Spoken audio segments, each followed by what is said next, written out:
So, Jess, can you tell us all a little bit of your background? What led you to this work? Did something in your upbringing give you the ability to speak up and step up? No, nothing in my background prepared me for what I was going to do. I was an American Lit teacher for a long time. I'm a rural teacher. I live in a town of 480 people. And so born and bred rural, my kids graduated from rural high schools and that sort of thing.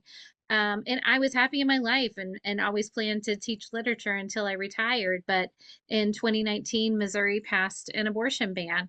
And I was upset about that. There were no exemptions for rape or incest. And so I started, calling my representative, emailing him, posting about him, like saying, "What are you doing? Why did you vote for this?" He wrote into our local paper and talked about the fact that he was happy to sign this ban with no exemptions. And I outed myself. I wrote a rebuttal to him and told him, he's never going to have to make that decision. And how could he make this decision for every woman and girl in the state of Missouri? And I still didn't get any response from my representative. And so, I was angry. So one day I was sitting at home and I asked my husband, I said, "You call Alan." That's our representative was Alan Andrews. I said, "Call Alan." And my husband was like, "I don't really want to," but he did. And within 20 minutes, my husband had a phone call, and he said, "It's Alan." And I was like, "There's no way. I mean, I've been calling for weeks trying to get a hold of him. There's no way." It was Alan. And my husband said, "Can you please call my wife? She's the one who's been trying to get in touch with you." So Alan called, and I kind of lost my mind. And, I told him what for, and he stopped me real quick. And he said, "Ma'am, I don't have to talk to you, and I'm calling you out of a favor to your husband." And so right then, like, my head exploded, but I still wasn't ready. I wasn't ready to walk away because in Missouri, you can't run for office and also be a teacher. It's against state law. So I kind of, I kept fighting about it, but I kept a little quiet until 2020. I went to vote for Joe Biden, and I didn't have a Democratic representative to vote for. There was no one on the ballot. So I just came home, and decided if nobody else is going to do it, I'm going to do it. And that started a roller coaster ride that's lasted 4 years now.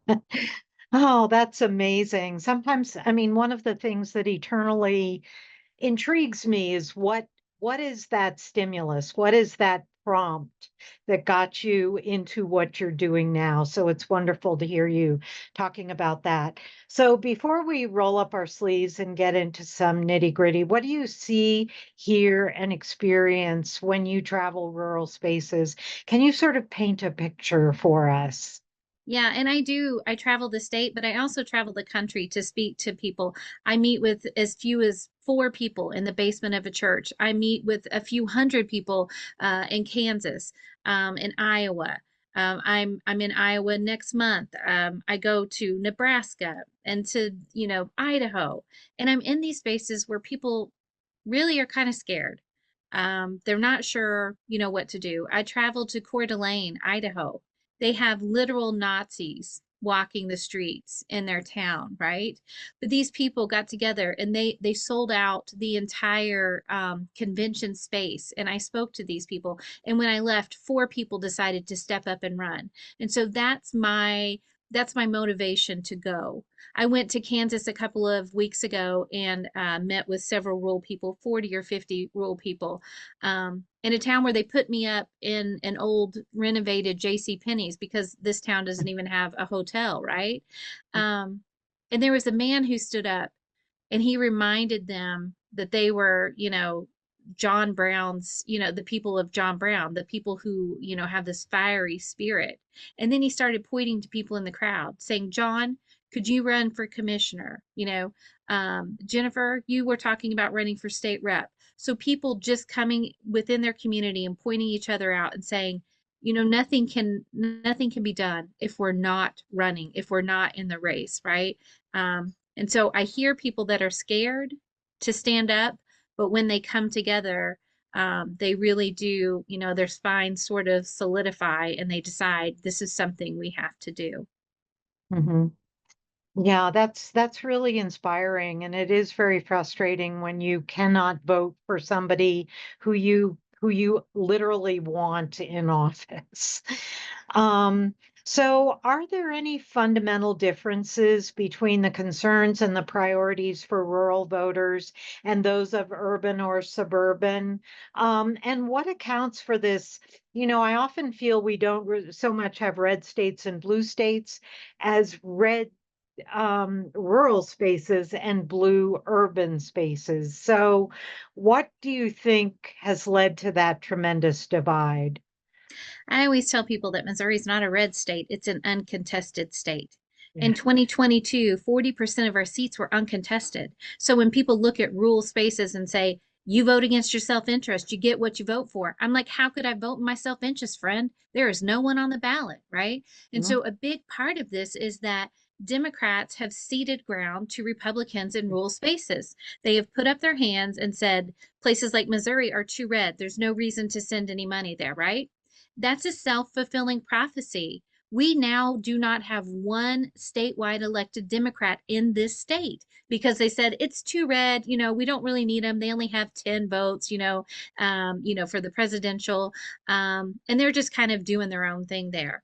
No, this is how people like the Heritage Foundation. This is people like Betsy DeVos and the Bradley family and all these people that are billionaires that are against the things that we need, they get their foothold in states like Missouri. They use our states as playgrounds. They take over our AG's office. They take over our Secretary of State's office, right?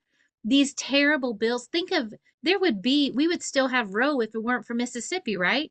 They were the ones who pushed that up to SCOTUS. So if you don't have red states, you don't have to worry about these things. And that's why I always tell people the path back to democracy runs straight through these GOP dominated states. Mhm. I'm going to jump to a question that is the one that I hear most often when I am working around Arizona outside of the great state of Maricopa, as we say. Um, there are people who feel intimidated. They are concerned that if they put a sign on their lawn or if they speak up in favor of a more progressive or liberal candidate, that they will be attacked. And there are people who feel, so many people I've talked to feel nervous about identifying themselves when they live in a rural area. Have you found that, and how do you work around that fear? I have found that, and I know it's true. But the more of us that speak out, the easier it becomes. We have to lock arms. We can't leave each other out here. I put up Biden signs in 2020. They were stolen that night. Guess what I did? I ordered more and I put them out because the people that drive by need to see that I am saying, this is who I am, and it's okay if you are too.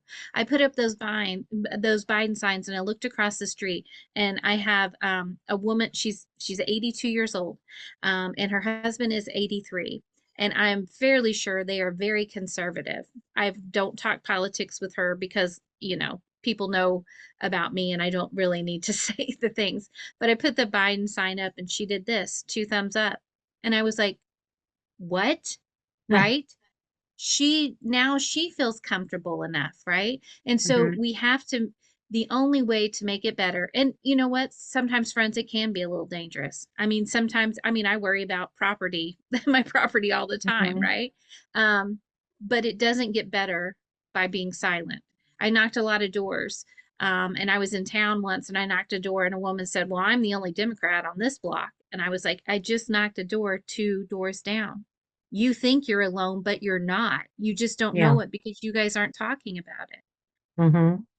Yeah, I've had that experience too. And I have heard people, exactly that story that sometimes, you find your people when you identify yourself. Mhm. So I think it can have as many rewards as there are, concerns. But to sort of circle back to what I was asking before, the issues and the concerns of rural residents, do you find that they are any different from those of urban and suburban populations? We are different from issues that happen in suburban areas, but I would say the difference between rural and urban is this big. I mean, we're suffering Mm, from the same things. We're suffering from mhm, defunded schools, no sidewalks, a lack of health care, a lack of child care, a lack of good paying jobs, everything from, even like pollution. So out in a rural area, it may be a CAFO, a concentrated animal feeding operation, where, in an urban area, they may put a dump across the street from them. I always say this: we should have coalitions of urban and rural people because we would be unstoppable with progressives from both of these, spaces working together. mhm. I love that. Um, so, what was it like running for office in a state that seems to be very conservative? I know you took a whopping, but I mean that must have been quite an experience. So what was it like? It was. I mean, I knew from the beginning what my chances were. I'm in a district that hadn't elected a Democrat in 32 years, and we have never elected a woman. So, I sort of knew what I was going up against, but it was hard because the person I was going up against was not as well qualified as I am. And I knew in my head, but I remember on the night of, the election, my husband just looking at me thinking, how could they elect him? You're such a better candidate. And I'm like, well, that's how it is, right? Out here, it's red versus blue. It's who's going to be on the winning side. But running for office in rural spaces as a progressive is difficult, but it's also I'm not a unicorn. I got Hmm. beat badly, but 1 in 4 voted for me. So every time I go to Walmart or Hy-Vee, I look around and think 1 in 4 voted for someone who talked about abortion, right? 1 in 4 talked about having, free childcare. I think there should be free Hmm. pre-K, So they were talking, they voted for someone who was talking about very progressive issues. And here's another thing. In my area, yes, it is very red, but the state overall, I think 42% went for Biden in 2020. We we have um, we passed a measure for recreational weed, but we have an abortion ban. Everything is just topsy turvy on its head, right? Every time we have progressive ballot initiatives, they pass. And guess what, Hmm. friends? We're putting abortion on the ballot in 24. We needed 180,000 signatures to put it on the ballot. We gathered 380,000 signatures. That's how angry people are about what is going on in this state. And we know every single state that it's been put on the ballot, it's passed. And I guarantee Hmm. you it's going to pass here too, right? It's just the Yes. fact that when we go to vote, they're still voting for the winning team, right? They're still Yeah. voting for red, not understanding that they'll take away your weed, they'll take away your bodily autonomy, they'll take away your local schools. Yeah, yeah. No, I couldn't agree with that more. We also in Arizona, we have an abortion bill on the ballot, or at least I hope it will be on the ballot. We collected or I shouldn't say we, I mean the entire state collected over 820,000 signatures, the most in the history of the state. So That is that amazing. I'm so isn't that proud of you incredible? guys. Yes. So they turned in the signatures, I think about 2 weeks ago on July 3rd. So they are, in the process of vetting and sort of let the litigation begin, but hopefully we will make it to the ballot also. I think people will be hopping mad if it gets kicked off the ballot for any reason. Um, so let me see. Uh, so how do you persuade more? Well, I think you've already answered this. How do you persuade more progressive candidates to run for office around Missouri? And what lessons are there for other rural communities? I mean, you have been doing a lot of persuading as well, haven't you? Yeah, I mean, I go out and try to get people to run for office because that's the whole Hmm. point. If we don't have Yeah. anyone to vote for, there's no reason to try to pass progressive measures or do those sort of things. So I think a lot of it is this, and that is people who stick their neck out and run for office in rural spaces deserve to have funding. It's immoral to leave these people unfunded, and that's what we have been doing for decades. Saying, like people like me, I didn't get a Hmm. dime from the state party because they looked at my district and they were like, "It's not going to flip in one cycle." No Hmm. kidding, right? Yeah. I mean, I'm going to have two or three, but you have to keep going. You have to keep moving. And that's why I work with Blue Missouri because we fund these red races that don't get funded. Because I mean, I truly, and when I say immoral, I mean it. It is Hmm. immoral to ask someone to run for office and then leave it on them and to say Yeah. hands off, raise the money yourself. We've got to get behind these people, and that's how Hmm. we build a bench. That's how we say we see what you're doing and we're behind you, because otherwise, why would anyone do this, right? Hmm. Yeah, yeah. It frustrates me so much that after every election, I see the national party, they start wringing their hands. We should spend more time on rural voters, and then they forget it all over again. So find that incredibly, incredibly frustrating. So, sort of thinking about the policies and the issues that you discuss at the door. What are the best door openers? I guess I should say the issues or the candidates or the level of office that you find people are most eager to talk about. I'm always knocking doors for local candidates, at most, federal Senate candidates. But the thing I always start with is schools because that is not divisive. Everybody out here graduated from a public school. Everybody out here sends their kids to a public school. If I wanted Hmm. to send my kid to a private school, it's 56 miles one way. Give Hmm. me 20 vouchers. What's it Yeah. matter? Right? And by the way, that school's Catholic and I'm not Catholic. That's Hmm. problematic. So when I knock doors, I can tell you, I have never had one person come to the door and say, I wish they would take my money from North Nottoway School and send that to a private school that my kid can't go to, right? So Yeah. the first thing I do is talk about schools and how they are attacking our schools because friends, the epicenter of all of our rural communities is our local public school. It's usually the largest employer. It's usually the place where people can get insurance. It's the place where every kid gets breakfast and lunch. It is not divisive, and everyone I talk to wants to keep their local public school. So that to me is a no-brainer. Start there. And I mean, I would knock doors and have people come out, and automatically want to talk about Biden or Trump and then talk about the roads. And I'm like, friend, President Biden has absolutely no idea where Burlington Junction is. That's your local representative. And he's the one who doesn't care about your school. He's the one who doesn't care about your roads. He's the one that stood by and let your hospital close. These are all things that are local and happening at the state house. Mhm. Yeah, I find that both education and also healthcare.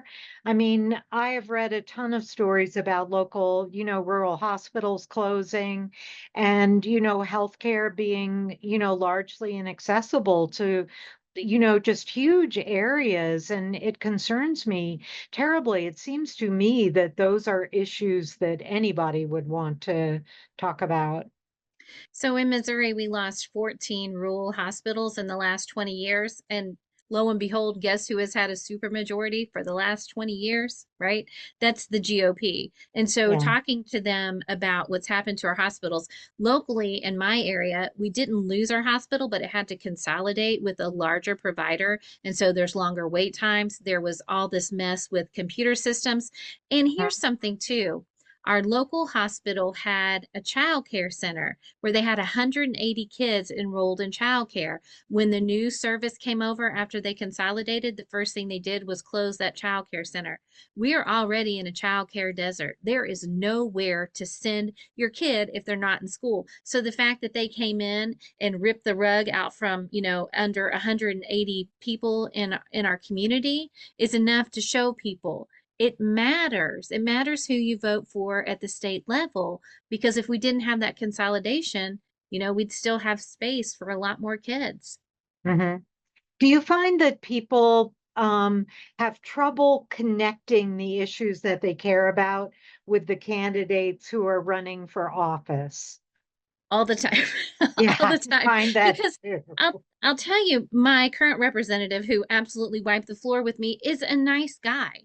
He's a nice guy. If you talk to him, you walk away going, "Hey, he's a really good guy." But he will vote against bodily autonomy. He will vote against our local public schools. He doesn't care that our roads don't have shoulders. He's answering to donors. So you Hmm. have to, and that's why it's important to have a candidate in every single district because if no one's running there, no one's knocking doors, and your neighbors don't hear about the fact that Alan Andrews is a nice guy but doesn't care about school funding, right?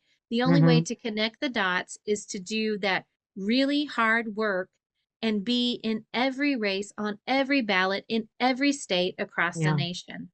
Hmm. Yeah, I find it hard to find candidates who will run in multiple cycles, because you don't win immediately. I mean, it definitely can take a few cycles. And, as you said, often the investors, namely the party, is not gonna, support that over an extended period of time. So And it is I'll sort of a self-fulfilling prophecy, It frankly. really is. And I'm not running this cycle. I mean, I work for a living. I'm not independently wealthy, so I couldn't run another cycle. I just couldn't financially do it. Well, guess what? There is no one to vote for this cycle. And that is just devastating, right? I mean, I called, I begged, I did everything I could, but it's hard to talk people into running Yeah. for something that they know they're going to lose. I get it. But Hmm. if we have their back financially, if we can Hmm. do that, it really does make a difference. Hmm. Yeah, I agree. So, I know that education is a major concern of yours, so very, very understandably. So, how are the schools doing in rural areas in Missouri or anywhere else that you travel? And are rural lawmakers, are they doing what they do in Arizona, which is defunding public schools and, bringing vouchers into the state? So we're not doing good at all. Mhm. Missouri is 50th in teacher pay, 49th in educational funding. Right now, the level of funding for teacher pay is every school has to pay teachers $25,000 a year. So nobody starts at 25 very rarely, but they're all working around 30, $32,000 a year. And that means after teacher retirement, we have, young teachers with $1,500 in their pocket for the month, the entire month, right? So it's not sustainable and it's purposeful. They have done this, they've been in charge for 20 years. And they purposely defunded it. So now they can look like we had some bad test scores come back last year. But I mean, COVID, there's a lot of reasons for test scores. But our GOP pointed to it and was like, see, we told you public schools are bad. And I'm like, see, you've been in charge for 20 years. What do you mean? This is on you, right? You Mhm. purposely defunded the schools. My daughter brought home a book that was old enough to vote. She brought home a textbook that didn't know we had elected a black president. It had never heard of Hurricane Katrina. That's where we are out here, right? And so Mhm. these people, so when people get upset about the schools, you have to remind them who did this and what was their motivation. Well, their motivation was to pass school vouchers. And I can point to states like Arizona and say, look at what happens when we do this. Y'all have a $900 million hole blown in your budget because they decided to fund two separate systems. They Right. decided to spread inequality even further. They decided to do things that were against what public education is supposed to do, right?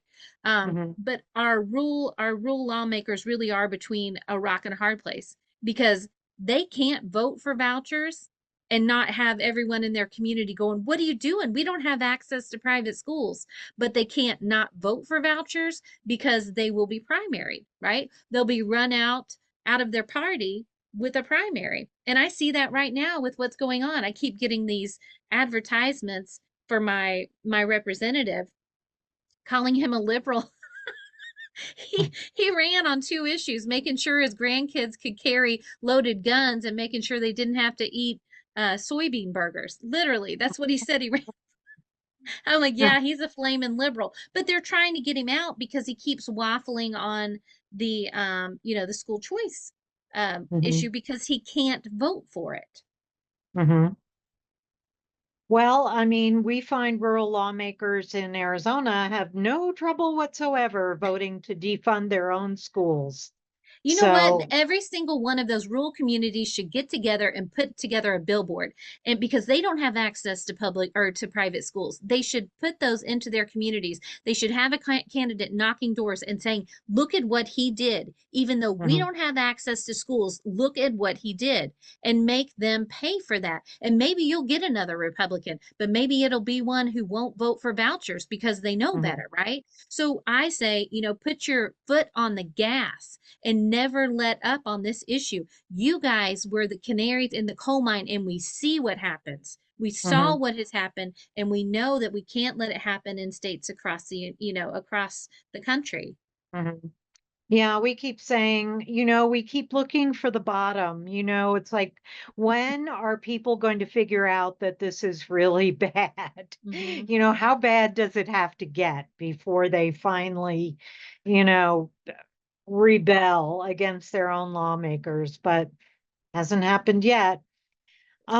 So I'm going to switch gears and talk a bit about an issue that is really big here in Arizona, which is that Arizona is a border state. And here in Arizona, Republicans have put a very highly incendiary border security measure on the ballot. It allows police to stop anyone they even suspect of crossing the border illegally, which of course sounds like driving while brown. So do you run into in Missouri or anywhere else that you go, do you run into folks who are concerned about immigration, and do they differentiate the border from the immigrant and first generation families they have in their communities? The problem with that is, yes, I do talk to people that are concerned about the border, which is 1,000 miles away from where we live, right? Hmm. And when I talk to them about,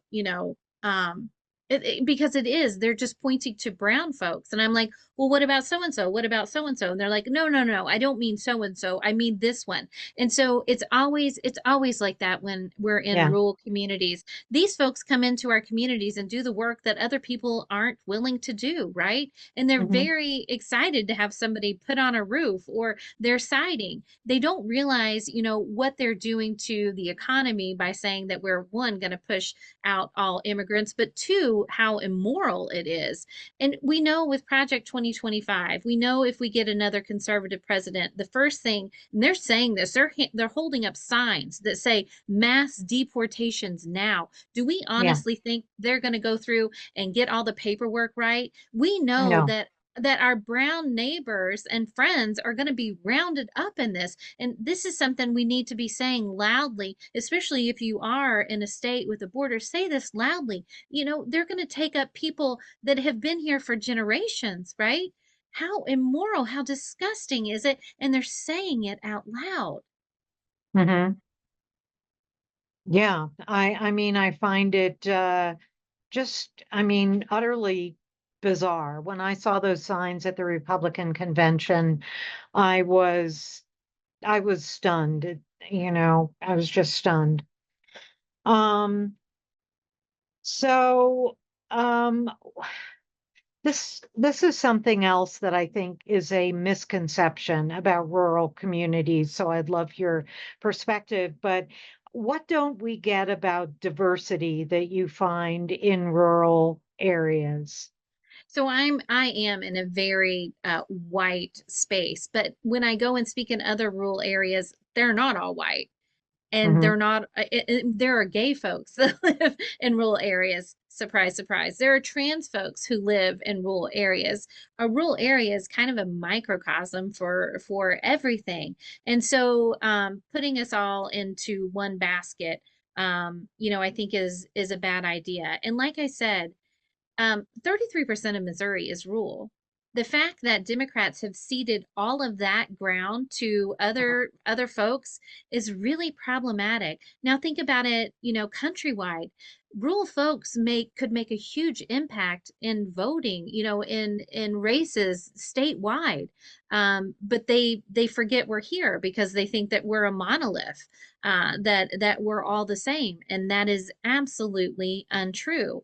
And we know that in Missouri, we can see that with progressive ballot initiatives. I can look at the counties in my district and see that they're voting for these progressive measures. They're voting for abortion access. They're voting for a higher minimum wage. They're voting for Mhm. recreational weed, right? So if folks would really look into these areas and think about it, I mean, there's so much that we could use. There's so many voters that, if captured and taught to vote, by the way, because there's a lot of us who aren't voting, it would make all the difference in the world.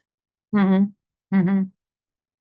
Yeah, I think there are so many assumptions, and that this is probably obviously not just true of rural spaces, but of any sort of other, unfamiliar community or space. There are assumptions made, and so often, they're absolutely incorrect. So, um, I know that that is true about rural areas as well. Um, so this is an obsession of mine, so I'm going to sort of return to it. How do you connect the issues, causes, and values that people care about with the policies of their elected officials? That this is, always what I keep coming back to. And, as we try to educate people about the issues and policies that people care about, that they say they care about, but then they vote, they don't really connect that. I always say in Arizona, if you care about climate change and you wonder why Arizona is not a solar leader in the entire nation, look at the Corporation Commission, because they are roadblocking those policies. And that is a statewide office. Everybody in the state votes for that. It's probably unique to Arizona, but it was established, the Corporation Commission was established in our Constitution. So just making that connection, how do you do it? You have to talk to your neighbors, and it's called, you guys Mhm. are all familiar with it. It's called deep Mhm. canvassing. It's Yeah. knocking a door and realizing you might be there for an hour. And I have been there for an hour, right? I've been there where I talk to them for 45 minutes and they're like, I can't vote for you because I'm a Christian. And I'm like, but then walking away knowing that at least something in their brain has Mhm. changed. They know I'm not, drinking baby's blood, right? They know they talk to a Democrat and I'm not what they say. But also the fact that we're known for wind energy up here. We have, wind farms, we have turbines all over the place. But then they're voting for politicians who are saying, no, coal, right? We're not going to have any of this, woke energy. And I'm like, friends, like the wind farms keep our schools open because 30% of schools are on a 4-day week. 30% of Missouri schools are on a 4-day week, and most of them are in rural areas. The only thing that's keeping like my local school open 5 days a week is the fact that they have wind money. They get tax money, and they're able to compensate for what the state doesn't send, right? So talking to folks about the fact that it's all interconnected. Your school can stay open because you have a wind farm. The policies of the GOP is to get rid of these wind farms, right? So thinking through all of this, your hospital access is limited because Missouri would not pass Medicaid expansion, right? So all of these things are all connected. What is the one thing that ties them all together? The GOP, the supermajority who has been in charge for 20 years. And Mhm. that's why I get these crazy mailers that say, the liberals are doing all these things in Jeff City. And I'm like, friend, is the liberal, I mean, are they in the room with you right now? That makes no sense. There is Mhm. not one Democrat in charge. Who are you talking about? If you look at, people always say, Kansas City, St. Louis, look, it's violent. They want to pass gun restrictions, but guess why they can't? Because the GOP says that you are not allowed to pass local restrictions.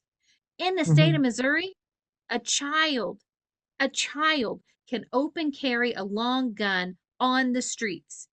They're allowed to do that because the GOP has said we're not going to have a minimum age for open carry Oh, in this state. So we are dealing with absolute insanity, and it all goes back to one party in power. hmm. Yeah, I just find that insanity is right. How there could be, huge support for rational gun laws, and yet they don't get passed. It just is baffling to me how people do not make that connection. Let's see. So, sort of backing up a little bit, and I'm going to ask my team to curate some questions from the chat also. So I know Melinda had to jump off. Her daughter was just in a car accident, so I Oh, hope she is okay. um, Kathy, I so, got it. oh, thank you, Trisha. So I'm going to ask a general question and then I'm going to ask for some questions from the chat. So, what public or elected figure do you admire who really walks the walk in rural areas? oh, we have a lot. I love Chris Jones from Arkansas. He was the literal rocket scientist who ran against Sarah Huckabee Sanders and lost. Like, Uh-huh. okay. So I mean, there are so many folks. I have a hard time talking about rural politicians in Missouri because we don't have any elected. There are no elected rural Democrats in the entire state. And so it makes it difficult. And so you always feel like working on something that's new. It's not new. I mean, I've always been rural. My great grandpa worked in the coal mines in Alex, Arkansas. And guess what? They unionized, right? Uh-huh. Progressivism is rural spaces. We were always progressive people until we weren't, Yeah. until we decided that a guy with a golden toilet is the one who should represent people who clock in for a living, right? Hmm. It's always talking to people about the disconnect. And it really has become a game of red versus blue. And we have to, the only way we address that is to talk to our neighbors and our friends about what the actual policies are. Hmm. Yeah, that's just direct conversation. I don't think there's any other way. And you know, a big problem right now is Christian nationalism. And I'm Mhm. not talking about Christianity at all. I'm talking about people who are Christian nationalists. And that is becoming really problematic in these, rural states and these GOP dominated states, with people saying the quiet part out loud. I mean, my lawmakers said that they passed an abortion ban because it was against their religion. They said it like that out loud, and we're Mhm. all just like, you can't say that, but they are, and they're doing it anyway. Mhm. Okay, Trisha is dropping some questions here. Um, but I have actually, I'm going to preempt that for a second. Project 2025. I know that one of the things I stumbled across recently is, the section on, I think it was like horses and donkeys is longer than the entire section on rural health care. So, what wonderful policies does Project 2025 have for rural people? Well, I mean, for everyone in general, you can look to my state and you can see what Project 2025 looks like because we've been running the pilot, right? We have an abortion ban. We do ban books. Mhm. We don't pay teachers. We are putting in a privatization scheme. So it looks like what's happening here. But one of the things I ran into that I don't see people talking about is the fact that they want to get rid of the FDIC. They want to get rid of, bank insurance for our money. And that to me just like blew my mind. The Heritage Foundation, who wrote Project 2025 years ago came out saying they absolutely are a fan of getting rid of bank insurance. And so you start putting together all these things. And, sometimes because I'm not a conspiracy theorist, sometimes I feel like I need a Mhm. tinfoil hat because Yeah. this stuff is crazy, because it's lunacy, but they've written it down. And now they're backing away from it because we read it. Yeah. they're like, Right. they're like, did you read the thing that we wrote? Yes, we did. And we're telling all of our friends about it because it's bad, right? No fault divorce. You want to mess with no fault divorce. You want to make sure that, children who have been harmed and sexually assaulted are forced to give birth. You want to delete public schools. You want to send kids back to work. You want women back in the home. You want to get rid of DEI, which, by the way, covers how, women were allowed to get into the workplace. All of these things are harkening back to definitely making America great, but it was like something, it was the Gilded Age, right? That Hmm. wasn't great for anybody but the white dudes who own the corporations and the factories. Hmm. Yeah, very much so. Let's see. Are you familiar with the book White Rural Rage? Oh, and also, have you read Hillbilly Elegy? I both of those. I'm I gonna will tack that not. one I on. will not read JD Vance's Hillbilly. You should know this. This is funny. So I graduated from Ozark High School in Ozark, Arkansas, and we were the proud home of the hillbillies. The only hillbillies that I know nationwide. So I am a real hillbilly, and JD Vance is not, and I'm not reading the crap that he wrote. And I hate that he got popular, absolutely attacking Appalachia. Mhm. And I haven't read White Rule Rage because the title kind of throws me off. And here's the thing: people are mad, right? They're pissed. There's no place to work. I got to drive 25 minutes to get a gallon of milk, right? And Mhm. they're trying to close my schools. And our town used to have 2,500 people, then it had 2,000 people, then it had 1,500, and now we're down to 480, right? These policies are absolutely decimating our town, so people are angry. Rural people are angry, but they're misplaced in their anger.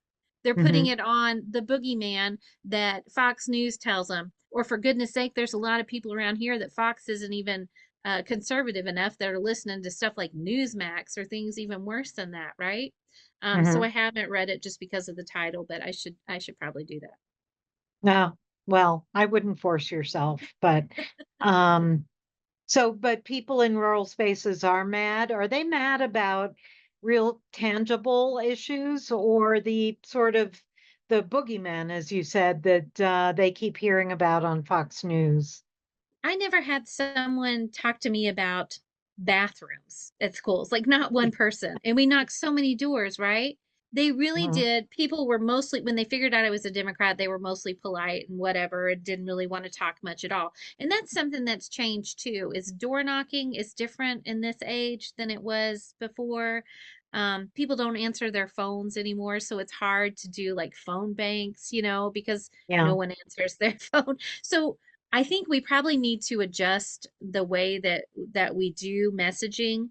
Um, and I still think door knocking is impactful. I don't Hmm. know that I was able to sway people, not in one cycle, but they did hear a message that was confusing to them because it wasn't what they hear every day. Yeah. And it's not what they have constantly reinforced through their Facebook feed, right? They were had someone at their door that was telling them something different and they couldn't get away from it. Hmm. Okay. We have not, oh, here's one.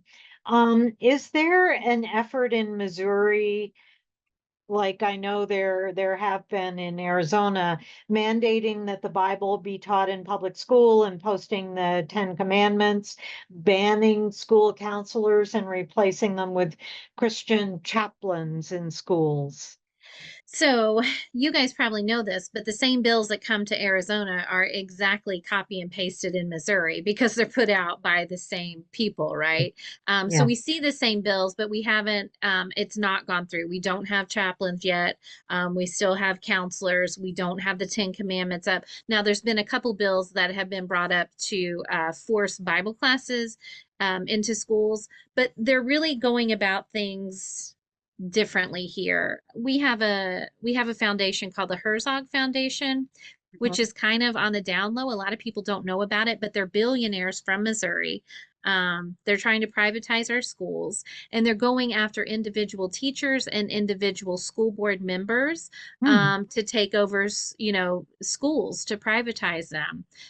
The Herzog Foundation is actually on the advisory board for Project 2025. And so we have this insidious group that no one knows about that is reaching, into our local schools.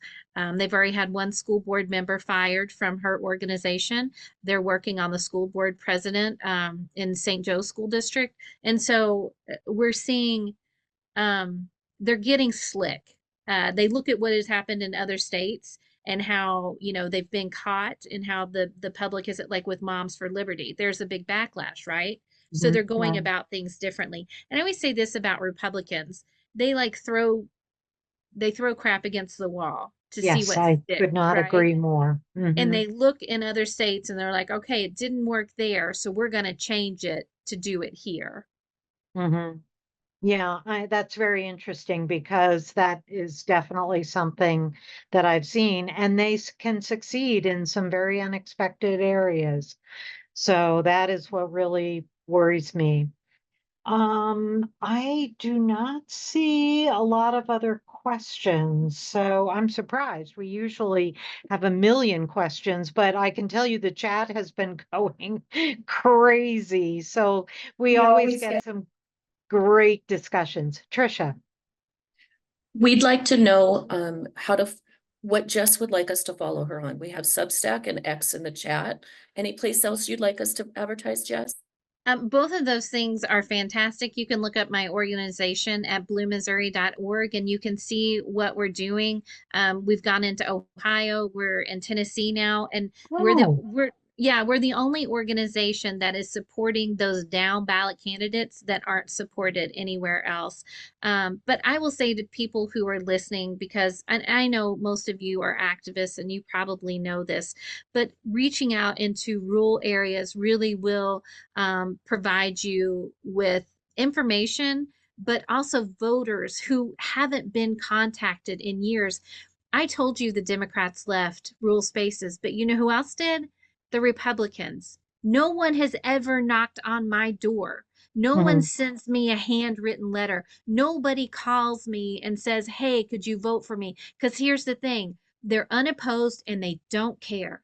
They don't care what I think. And I tell my Republican neighbors all the time, they don't care what you think either because they're Mhm. unopposed and because the most extreme are the people who are elected.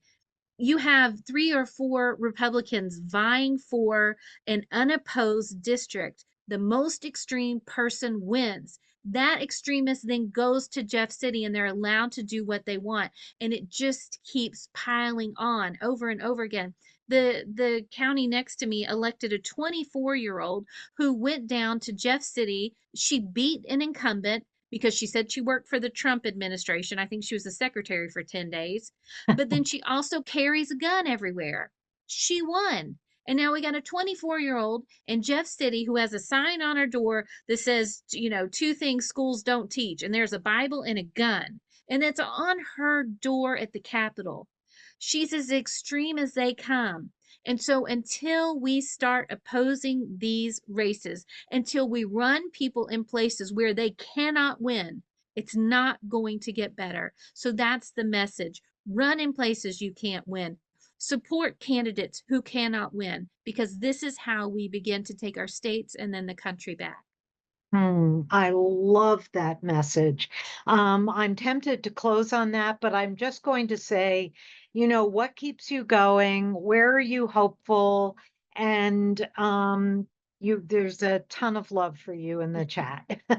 Thank you. Well, what keeps me going is the fact that I can't go anywhere. That this is my state too. My Yeah. children and my grandchildren are here, and my little donkey out in the field. I mean, he needs me, right? So, Mhm. what keeps me going is the fact that I can't leave, and you know what? I don't want to. Missouri is a beautiful place, and we shouldn't be harming my friends and my neighbors and my relatives. We should be doing what's right. We were a bellwether state up until Obama. It hasn't been that long. We can claw our way back to Mhm. sanity. It's just going to take all of us. Mhm. Thank you so much. Hopefully somebody or some group of people on this call have said, damn it, I'm going to run. I'm going to do that because, yeah, we have a lot of unopposed seats here in Arizona too. I think we've done a better job this cycle than, in the past, but it is so important to, run against every single Run person, everywhere. run everywhere. Yep. Absolutely. So hopefully somebody here is, going to sign up to do that. I appreciate that so much. Any final words you want to leave us with? I just appreciate every single one of you. Your state is better for what you are doing. Every single one of you has a circle of friends. You have people you can talk to that you can bring into this and just fight for sanity, right? So I'm appreciative of every single one of you. Thank you. Mm. Well, thank you so much. You are absolutely an inspiration. And I see somebody in the chat saying this was inspiring. That is what I strive for in every single event we have, is to leave people feeling inspired, energized, optimistic and ready to, get out and elect better people than we have had so far. So Jess, just know you have Arizona behind you. We love following you. You are so admired, and it is a huge, huge privilege to have you for a whole hour speaking to our state. So, Thank you so much. And I have to tell you, I will be in your state, I think in March. I'm going to speak to Save Our Schools oh, somewhere in great. March. So I'll let you know. But thank you so Oh, much. It was I good. know. I know. That's when we're having our big fundraiser. Yes, I'll be Yeah. there. And you're going to be our honored guest. I'll be there. So, yeah, I am so excited. Yeah, we ran that up the flagpole just last week, and it's like, yes. Yeah, all of our field was so excited. So, thank you, thank you, thank you for that. That's very Thank you, exciting. friends. See you soon. See you in March. Okay, bye, Jess. Bye. So everyone else on the call, we are going to stay on for, if you didn't hear the announcement right at the beginning, we are going to stay on for an extra hour. And this is going to be a very different hour. We are going to debrief. We're going to download after today's upset or change in the presidential nomination. This chat will be for indivisible leaders and members. So if you are not connected with Indivisible or in any way. And I should say, civic engagement beyond voting is an indivisible group. So if you have been connected for us to for a long time, obviously you are totally welcome to stay. But we